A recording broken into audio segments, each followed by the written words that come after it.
Magandang araw mga kaibigan. Ito po si Nico Fabian once again. Nandito na naman po ang programa natin, Nick Talk, The Real Talk with Nico. And today is Tuesday, May 12 na tayo. And diretso na tayo po sa topic natin. Nalaman na ninyo ano nangyari kahapon, busy ang mga Filipinos po, not only dyan po sa Pilipinas, but also mga Filipinos sa iba-ibang parte ng mundo, that also include mga Filipinos dito po sa Malaysia, particularly dito po sa Sabah, dito po sa Kota Kinabalu, where I am based. No? Busy dahil I think many Filipinos were hooked dyan po sa live, no? Live session ng both chambers, ang Senado at saka ang Kamara, no? House of Representatives and ang Senate. And both chambers po, na bigla na lang tayo. Although sa lower house, medyo expected, but bigla tayo doon po sa Senado. Dahil very significant po, no? Significant itong Monday, May 11 natin po kahapon. Why significant? Because sa Senado po, nakaroon ng kudeta, change of leadership. Diyan naman po sa lower house, the congressmen, 316, 18 po, no? Congressmen, unanimously, more than two-thirds yun yata more than two-thirds, they agreed and voted affirmative for the impeachment, for the second time, impeachment of Inday Sara Duterte po. Si Inday Sara Duterte. Nakuha nila something like 257 votes. 257 votes,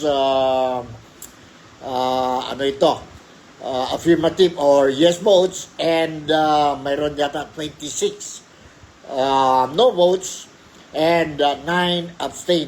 9 abstain po. Samantala, dyan na naman po sa, sabihin natin, sa Senado, may voting din po dahil may tayo dyan po, may kudeta. Kudeta po, in other words, ousting of no less than ang sabihin natin, ang Senate President, si Vicente Sotto. May votation sila po, and ang resulta ng votation po is 13 votes agreed to change the leadership and put Senator Alan Cayetano or Peter Cayetano as the new Senate President, replacing si outgoing or replace Senate President Vicente Sotto.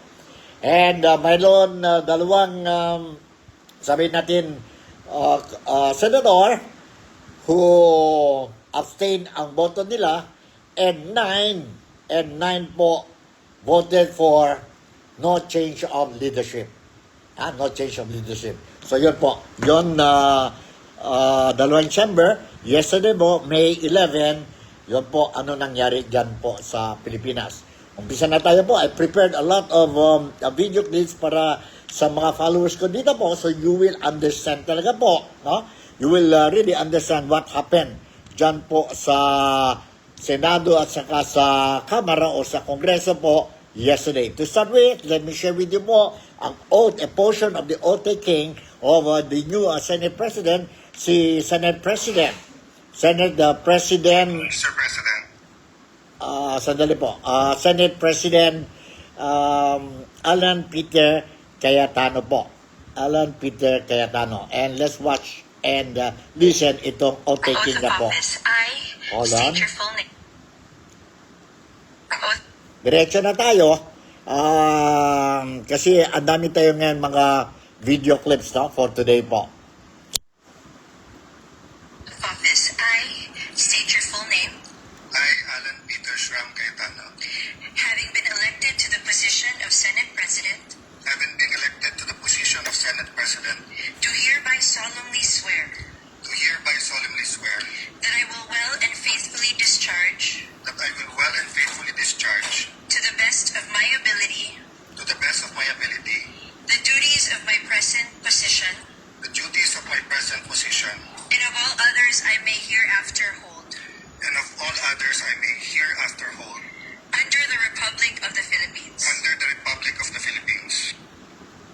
Ang portion ng outtaking of the newly elected Senate President si Senate President Alan Peter Cayetano.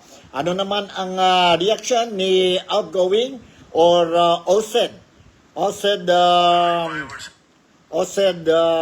President si Senator Vicente Soto? Let's watch and listen itong video clip po para klaro mas disente. Nandito po. I have experienced this around 6 times. 1992, President Wali na lang. So, as I said, we serve at the pleasure of our peers. So, there must be a plan or something. Maybe God is a different plan. Pero how do you see this as a Believe it or not, Is this because of the impeachment, sir? Yung nangyaring palitan ng liderato? probably. That's a very strong possibility.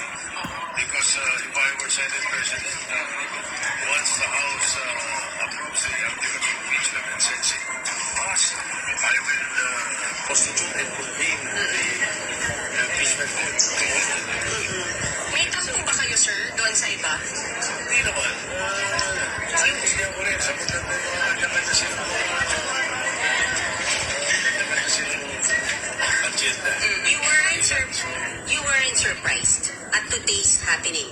Like, you were ousted. Really, I was kind of expecting it because we've been hearing talks a few days ago. Pero sir, tama, hindi ka kinausap sa office mo. So it was the first time na narinig yung may numbers na dito. I accepted the motion to defend all the issues kasi wala usual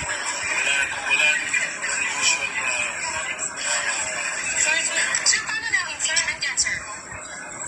Sir, what will happen now to the impeachment process here in this house? I Ayun, Senate. the newly elected Senate President once they were the rest of it was that sa amin we will still we will insist that the impeachment articles once submitted to us be taken away. Sir, Alright, yun po. Yun ang reaction ni Senator Vicente Toto or Tito Sen. The outcome of the votation, nakuha ang grupo ni Senator Alan Peter Cayetano. He was the former minority leader. Nakuha nila po ng 13 votes. Yun po ang magic vote to replace a sitting Senate President. May dalawang abstain. Ang abstain po si Senator Zubiri and si Senator Ejercito, no? JB Ejercito po. And doon naman po sa kampo ni Senator Soto, 9 sila po, no? 9. So yun po, bago na ang liberato ng Senado. Okay, with the what happened yesterday dyan po sa upper house and lower house po, sa Senado and sa sabihin natin Kamara or House of Representatives. The question now is, matuloy ba ito ng impeachment in Sara Duterte? Because yesterday, the Congress already voted 257 against 26. 257 against 26. 257 affirmative votes and 26 negative votes. No? So, in other words, officially, si Inday Sara Duterte, dyan po sa House of Representatives, has been impeached. No? Impeached po. And today, they will be transmitting ang resulta po of or impeachment article dyan po sa Senado. No? Sa Senado. Ang House of Representatives will transmit it sa Senado. And today, I was also made to understand that the Congress will be appointing ba yun or electing ang Defense Council nila po in preparation for the launching of the impeachment trial ni Inday Sara Duterte. The question is, matuloy ba yun ang impeachment ni Inday Sara Duterte? Dahil ano nangyari kahapon? Change of leadership sa Senado and ang unanimous vote to impeach Inday Sara Duterte. Now, the ball is on dyan na po sa Senado. depende na sa Senado. And I look at the situation, and based on what I heard from our elected politicians po, and of course other members dyan po sa Kongreso at saka sa Senado, the impeachment will push through. Tuloy po. Ako mismo po, for one, I would like to see that the impeachment will push through po. No? Will push through. But there is no guarantee daw whether once the Senate will receive today po ang transmittal, there is no guarantee that the following day they will convene ang impeachment trial ni Inday Sara Duterte. Kung si Senate President Tito Soto nasa sa upuan pa po, siguro po madali po, no? I think as what he said, he will immediately convene ang trial ni Inday, impeachment trial ni Inday Sara Duterte. But unfortunately, si Senator Soto is no longer the president of the Senate, and now it all depends on the new presidency, Senate President Alan Peter Cayetano. So, for as long as it will not be long delayed, I think wala tayong rason po in the event ang bagong liberato doon po sa Senado will not really put this impeachment trial a priority po. But definitely po, I believe that the impeachment will push through po. No? Will push through. Either next month ba or the following month. But definitely po, I look at it, it will push through po. So let's watch, and meron tayo dito ang video clip interviewed dyan sa Insiders. It's a talk show dyan po sa TV talk show po dyan po sa Pilipinas, and they interviewed si former Senate President Frank Drilon, and he was asked po on anong opinion po ni Senator or former Senator Frank Drilon regarding the issue. Nandito po, let's watch carefully po.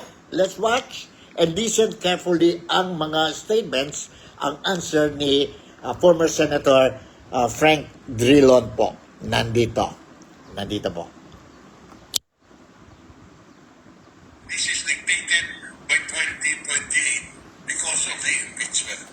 Dahil at sa aking tingin, ang impeachment trial ay crucial doon sa election sa 2028. Atin naman nakita for the last several weeks nung nagkakaroon ng hearing sa Committee on Justice in the House.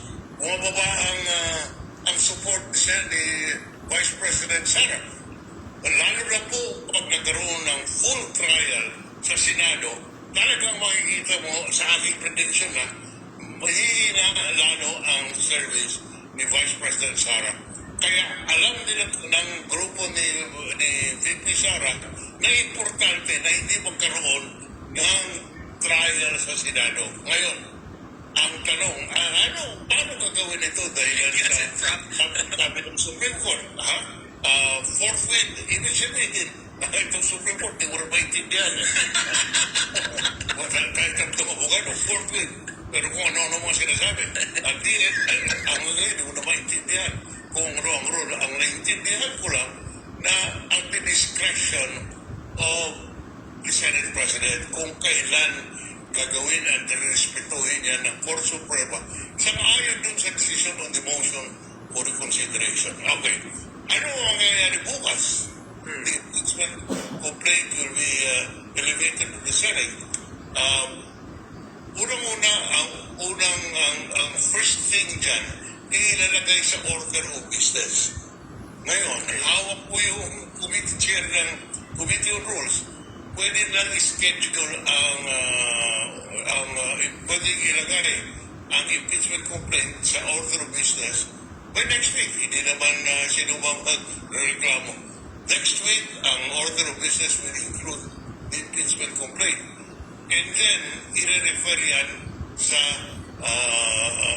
plenary or sa Committee on Justice. Because under the rules, ang Committee on Justice mayroong jurisdiction over impeachment trials. Right. For impeachment. Dahil sa rules po yan. Ngayon, anong gagawin nila? Pwede pong i-refer sa Committee on Justice. Or, sabihin na, sige, we will constitute the Senate as an impeachment court next week or end of May, whatever. At mahirap pong sabihin na may violation yan ng ating saligang batas dahil na-recognize din ng Supreme Court that within a reasonable period, dapat mag-convene ang impeachment court. Hindi pwedeng i-dismiss ng Senado ang impeachment complaint. Yan po ay hindi sasang magiging violation ng ating saligang batas at magiging abuse of discretion. Ngunit ito, ang laro, ang strategy ng Vice President Sara is to delay. Kaya sa Court Suprema yan para walang trial. Pero realistically, Sen. Frank, gaano katagal pwedeng i-dribble ng bagong Senate leadership yung start of the trial? That's a good question. Because even assuming, okay, just for the sake, nasabi nila, the first hearing is on December 24th. Okay. 25. Okay. Okay. So anong gagawin mo kung ikaw ay nasa kampo ng administrasyon? Dadalhin mo sa Court Suprema. Okay? Right. Sa Court Suprema, mayroong comment, mayroong lahat-lahat na, may decision, pwede sabihin, the discretion, there is no abuse of discretion kung ang kalendaryo ng Senado ay puno at ito po ang ma-accommodate, etc. In other words, may latitude ang leadership on when to set the trial and at the same time make sure that they cannot be branded as abusing their discretion. Mahirap po sabihin kung kailan mag-trial, but what I can say is hawak ng grupo ni Senator Alan kung kailan magkakaroon ng trial. Alright, yun po, narinig natin na si former Senator and former Senate President Frank Drilon ang opinion na po, no? Ang opinion na observation niya tungkol itong impeachment file of Inday Sara Duterte. First and foremost, sabi niya po, it can never be dismissed ang impeachment file of Inday Sara Duterte. Second, it won't be just what Senator Vicente Soto was saying, forthwith or immediately once they will receive ang transmission coming from the House of Representatives, ang impeachment article of Inday Sara Duterte, then they will immediately convene. Remember, they have to follow the procedure and order of business muna po. And kung puno ang schedule ng, sabihin natin, ng Senado, and it will not be given a priority, then that is still constitutional, no? The Senate did not violate any sabihin natin requirements, no? Requirement of constitutional policies po on the impeachment policy. So, depende na yan nga po. Senator Alan Peter Cayetano and his group. But definitely, it can never be dismissed. As what I said, dito po, ako sa karamihan ng mga Filipinos dito sa Sabah, we still want, that this impeachment will push through dahil po, what we want is to know ang katotohanan. We want to know the truth, no? Because we look at it now po, sa House of Representatives the other day po, fishing extradition yan po, no? And we look at it, correct me if I'm wrong, but this is my own personal opinion at saka mga Filipinos dito sa Sabah po, what we look at it and how we understand it po, no? Is parang demolition job sa image ni Inday Sara Duterte dahil po darating na po o malapit na po ang 2028 presidential election, and si Vice President Inday Sara Duterte officially declared her intention to run as a candidate for the top position po sa presidential election po. So that is the reason why po. So maskin they will bring up dyan po sa Senado, may impeachment trial tayo dito po, ang defense team, no? Ang defense team po, surely they will try to ang grupo ng defense team ng House of Representatives, surely they will raise a lot of issues po, and maglabas po anong baho ba or anong mga allegations po to destroy the character and sabihin natin ang image ni Inday Sara Duterte. So if you look at the situation now po, no, ang bagong leadership ng Senado, all right, they're not afraid, no, they are not afraid. I think they will not also delay the impeachment trial dahil po at the end of the day, remember this impeachment trial is they will not mainly base ang votes nila po sa ebidensya. Remember, this is a political maneuvering, no? It means kung sino mas maraming numbers, game of numbers ito po, then manalo sila po. If you look at the situation po, based on the present scenario ngayon po, ngayon na po ang bagong leadership na for the other camp to convict Inday Sara Duterte, they have to get a vote of 2/3 of all the 24 senators dyan po sa Senado. It means 16 votes po for them to be successful in convicting si Inday Sara Duterte. But the situation now obviously shows that mahirapan talaga sila makuha yon 16 votes. Kaya nga, I don't believe that mga senadors ngayon po, no, sa majority, they will propose for the dismissal of this impeachment trial po. No? It will not serve good, do good to them po. In fact, it will do harm, more harm sa kanila po if they will propose or pass a motion for dismissal of the impeachment trial of Inday Sara Duterte. Klarong-klaro na po, they will, at the end of the day, si Inday Sara Duterte, during the impeachment trial, klarong-klaro na po that she will be acquitted based on the number ngayon. Based on the number ngayon. Alright? So, yan po. That's my opinion and opinion din po of some of the Filipinos dito po sa Sabah when, we talk about this issue yesterday and even this morning. Right? So, okay, let's go to what really happened again. Another incident dyan po sa Senado kahapon po, yon kudeta. Kudeta po, no?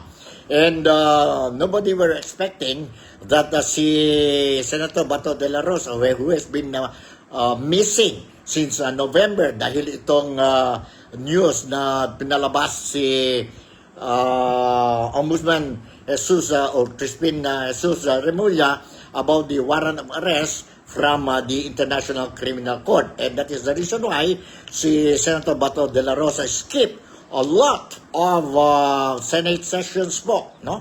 In fact, there was already a cry asking him not to receive, get his salary po, no?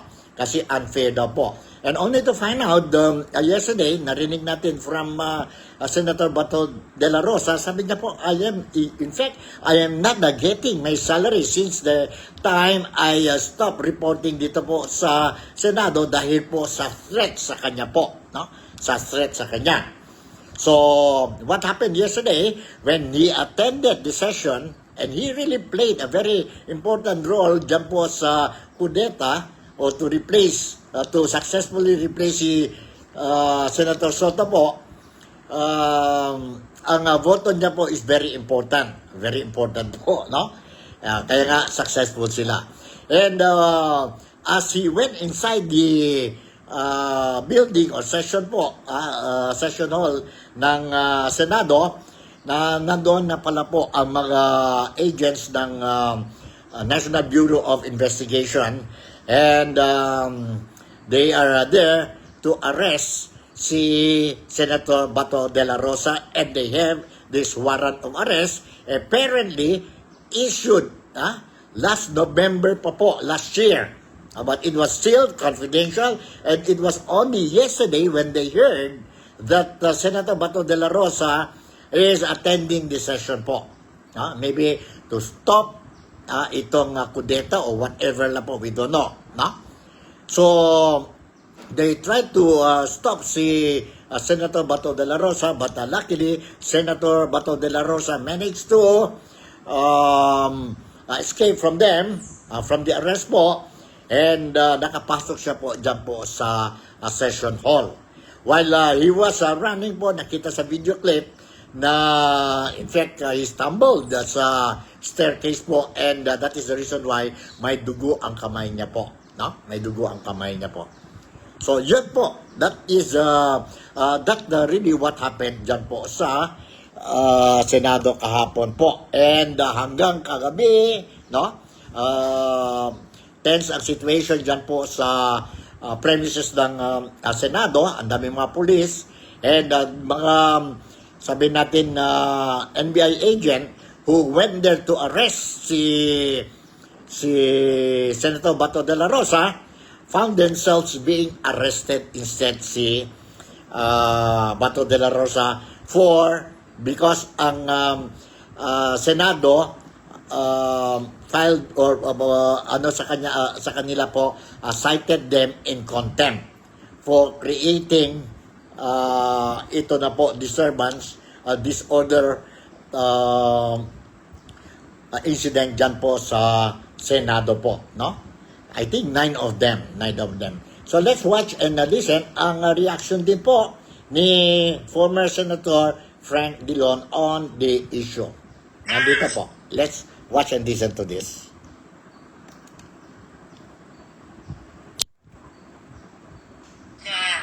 Manipis na manipis ang majority ng new majority. Ang bilang kanina sa buton labing tatlo na. Dahil na-umpisa niya, yesterday, ay mayroong 15 sa grupo ni Tito Soto. Ngunit kung sa 15, kasama si Pia Cayetano.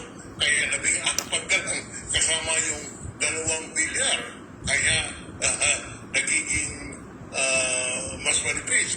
Pagkatapos kasama pa si Loren, kaya yung 4, lumipat sa kabila, nagiging 13 yung grupo ni Senator Alan at naging minority sila Tito Soto. Bakit biglang nangyari? Sabi mo nga, kasi nangyari kanina si Bato was crucial. Kung wala si Bato, 12 lang sila. They couldn't depose Tito Soto. So, they had to do it today habang si Bato ay nandyan. So, yun din ang paliwanag, Sen. Frank, kung bakit biglang nagpakita si Senator Bato de la Rosa who has been, in hiding for the last 6 months. Nagpakita siya dahil kailangan ang boto niya. Yeah. So, this was premeditated, boss. Kung wala siya, hindi matutuloy ang pagpalit. Pero kailangan ang naituloy ang pagpalit dahil sa crucial yung susunod na ilang linggo, lalo na po, bukas po dadalhin ng House ang impeachment complaint in-refer sa Senado. Ngayon, under the leadership of Senator Soto, ang sabi ni Senator Soto, forthwith, ibig sabihin bukas, mag-umpisa na kami. Kaya it had to be done today. Alright, yun po, narinig natin si Senator, former Senator Frank Dillon, and itong interview took place last night po, Last night. And let me share with you po, galit na galit si Senator Bato de la Rosa, yun nandoon siya po sa loob ng session hall. Let's watch and listen to this po. Hold on po. Hold on, Alright, nandito, a portion of it. He was talking to the press.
Alright, ayan po si Senator Bato de la Rosa, kagabi yun po dyan po sa Senado. And ano naman ang reaksyon ni Vice President Inday Sara Duterte? Presently, nandiyan siya po sa The Hague visiting her father. No? Ano naman ang reaksyon ni Inday Sara Duterte? Let's watch and listen briefly itong video clip po. Hold on, nandito po si Vice President Inday Sara Duterte commenting on the what happened kay Senator Bato kagabi po dyan sa Senado. Mali yan. Yan ang ginawa nila kay dating Kapulong Rodrigo Duterte. Mali din yun. No? Dahil ang isang warrant of arrest galing sa labas ng Pilipinas, hindi issued by a Philippine court, should be presented in a Philippine. Ano yun? Liderato sa loob ng Senado, no? Desisyon yun ng mga senators, mga miyembro ng ating Philippine Senate. So, kung ano yung kalakasan, kung kanilang bubuhan ay desisyon yun ng karamihan ng kanilang mga miyembro. Alright, yan po ang reaction ni Inday Sara Duterte. This time around, mayroon tayong video clip I'm going to share with you po ang reaction naman ni Senator or SP Cayetano and si Senator Jinggoy Estrada as well as si Senator Rodante Marcoleta po regarding the incident, no? Regarding the incident. Sana yan po 114. Let's see ang 114 po. Nandito. Let's watch and listen to this po. Colleague and disturbed by what happened to our colleague, Senator Bato de la Rosa, while he was entering his August chamber. And when he entered this August chamber, according to him, he was wrestled by some members of the National Bureau of Investigation. How can we allow other people to wrestle or even not let him or granting him to enter this August chamber? Ano ang ginagawa ng Sergeant at Arms? Bakit nila pinapayagan ito na gawin ito sa isang senador? Sa halal na senador? Tanong na tanong, bakit hindi pumapasok si Senator De La Rosa? Kaya na pumapasok, ibigay na lang pumasok. I'm so concerned. Gusto ko lang pumalaman kung bakit hinaharas ang pagpasok ni Senator De La Rosa dito. Alright, yan po. Narinig natin ang reaction coming from Senator Jinggoy Estrada and this time around, let's watch and listen itong reaction din po ni Senator or SP SP Cayetano po, SP Cayetano, and ito po 256, sandali po, 256, where is 256 259 ba ito? 259. Hold on po. Let's watch. Let me check first.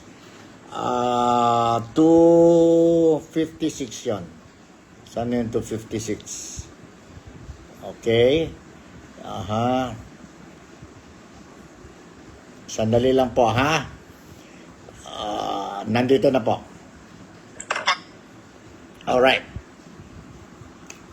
Let's watch and listen to this po. Kagabi.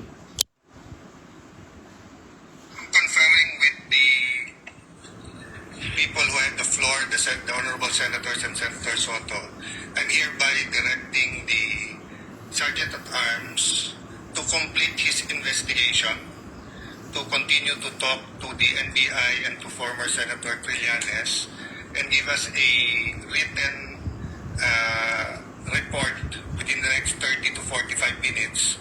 For the information, the initial report of the Sergeant of Arms is that the NBI is claiming that they are here to arrest Senator Bato, but they do not have an arrest warrant.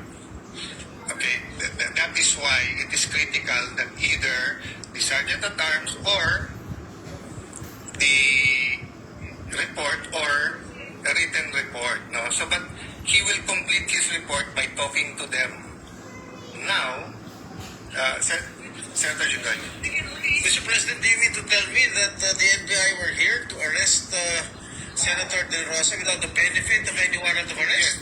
So far, I do not want to talk in a partial investigation, but so far there is no information that the NBI informed the Senate, which by tradition, no law enforcement agency has ever come to the Senate in secret to effect an arrest. Usually they have an arrest warrant and they coordinate with the office of the Senate President, and the Senate President calls a caucus to get the details. No? But if there's no objection, I will recognize Senator Soto, but if there's no objection, May I suggest that we just follow your instructions and then go into a suspension so that because of some vital information that we're discussing which might be detrimental to the records of the Senate later on. yes. Must be strictly observed. This gives the Senate, Mr. President, a policy basis to resist any attempt to arrest or surrender Senator Bato to international authorities without due process. Even if offense is non-bailable, Senator Bato is still or should he still be protected as long as he remains inside the Senate. Because, number one, Senate can assert custody over him as it did with Trillanes. Number two, Senate can refuse any entry to arresting officers. And number three, Resolution number 44 provides political and procedural justification to delay or prevent arrest or surrender to international authorities. Alright, yan po, narinig natin. And mayroon din mga stories I heard dyan po galing sa Pilipinas po na ang NBI coordinated with the Sergeant of Arms dyan po sa House of Representatives, and si then Senate President Vicente Soto was aware of the presence of the NBI agents to arrest si Bato de la Rosa or Senator Bato de la Rosa po, and he consented.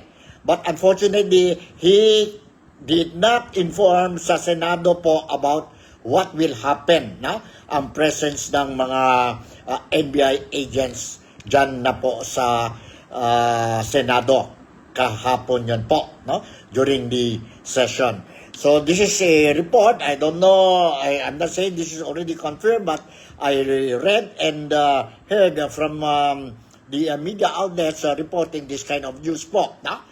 And let's see, let us confirm kung totoo ba ito o hindi. Alright, so this time around, let me share with you po another video clip. Ang side naman po ng National Bureau of Investigation, and I'm referring to Director, NBI Director, si Melvin Matibag po. Nandito ang interview last night sa kanya po. Hold on, nandito po.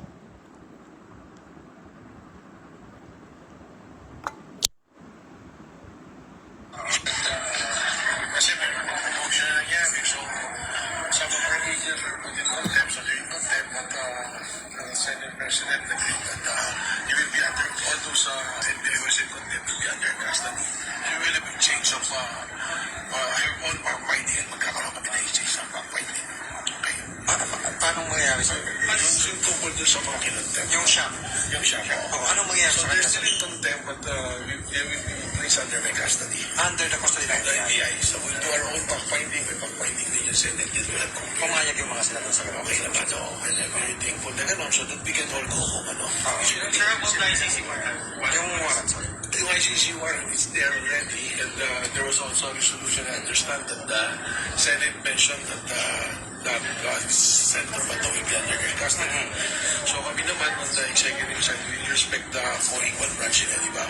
So we will hope that pag kailangan sumagot ni Senator Bato doon sa mga kailangan sagutin legally at lahat kung ano man yung limitation and all. So the Senate hindi ready to present sa So, hindi siya arrestuhin ng NBI? Well, dahil they're already... Alright, yeah, yun po, narinig natin na si NBI Director Melvin Matibag. Okay, this morning I was monitoring ang mga news dyan po sa Manila o dyan po sa Pilipinas. Narinig natin po that si Senator Bato was cited dyan po sa Senate building because last night he stayed dyan po sa opisina ni Senator Jinggoy Estrada, and he was cited this morning po with a short pants and t-shirt, no? Short pants and t-shirt, and sa labas ng building, no? Ang dami pa din po mga pulis, no? Ang dami pa ang mga pulis, and I was made to understand the personnel of ang sergeant at arm, no? They're also carrying itong long firearms po. Sana nothing will happen po, no? Kasi lahat tayo Pilipino po. So ito ang latest natin po. Dahil kagabi nagiging tense ang situation dyan po because one of the personnel ng House of Representatives dyan po assigned sa Sergeant at Arms, no? He was reported as a casualty. Casualty yun po, no? May injury siya po dahil yung confrontation with the NBI agents and siya po. So let's watch and listen a portion of it po. Yon na nagpunta si Senator Amy Marcos and see the situation itong personal ng house, no? Ano ang kondisyon niya po doon sa clinic nila inside the premises. Hold on po, nandito. Let's watch and listen to this.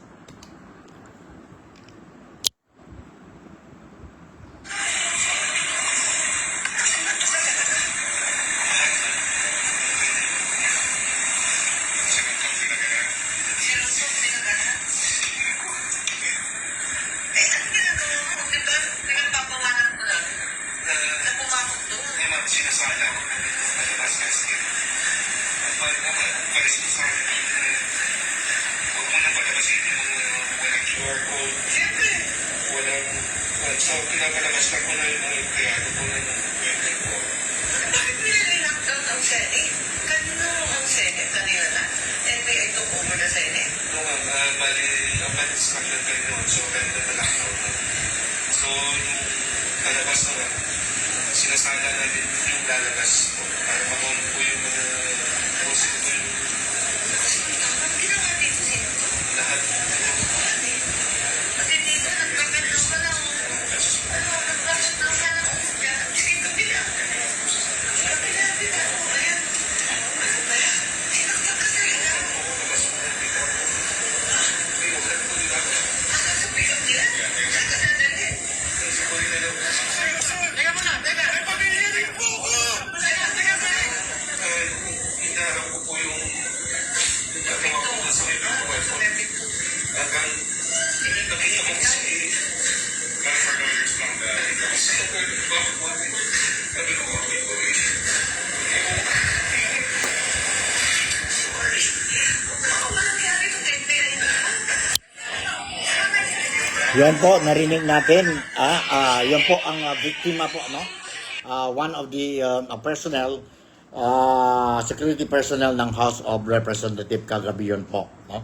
So yun talaga what really happened kahapon, last night, and hanggang ngayon po, this morning, based on the news I received, na tense pa rin ang sitwasyon dyan po sa Senado, sa premises ng Senado. And I was made to understand that ang lawyer ni Senator Bato de la Rosa already filed a supplementary motion asking the Supreme Court for the temporary restriction order po. Yan po sa ICC, International Criminal Court, warrant of arrest. No? Dapat there must be a consent coming from our local courts dyan po sa Pilipinas, And it is the local court who will be issuing itong warrant of arrest so that the warrant of arrest ng Interpol ba yun or ng ICC via Interpol will be properly executed po, no? So yun po ang constitution, that is what our constitution is saying po. So let's see what will be the latest updates. I will continue to monitor ang session nila ngayon po at 3 o'clock. Malapit na 3:00. I will continue to monitor po ang session dyan po sa Senado at saka sa Kamara po. And kung may mga importante nga latest updates po, I'll make sure that you will be properly informed. So in the meantime po, siguro wala na tayong time kasi I have to check na naman po ang monitor ang ongoing session dyan po sa Senado at saka sa Kongreso po. So, again, I would like to say, maraming salamat po. Thank you very much for making me a part of your day today. I hope, maski paano, I managed to entertain you and I managed to give you whatever deserving news that kayo po dito sa TikTok, The Real Talk with Nico deserve on this Tuesday afternoon. With this, Malaysia, Sabah, the Philippines, God bless us all. And I'll see you in my next episode. Ingat kayo po. Bye. And I love you all.